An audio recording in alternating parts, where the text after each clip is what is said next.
Hello બધાને જય માતાજી। જો આજે મેં બનાવ્યા છે આમળાના અથાણા।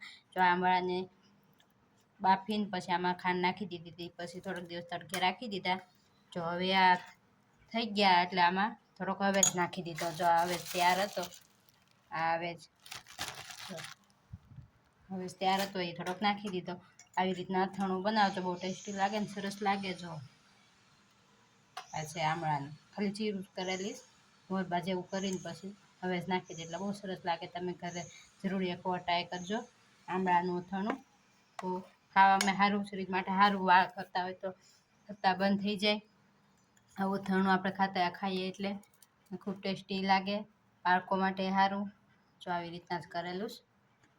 જોયામાં આવું લાગે પણ ખાવ એટલે ખૂબ ટેસ્ટી લાગે। જો એકદમ ખાંડની છાશની જેવું થઈ જાય પછી એમાં હવે જ નાખી દઈએ, તો એકદમ સરસ લાગે છે।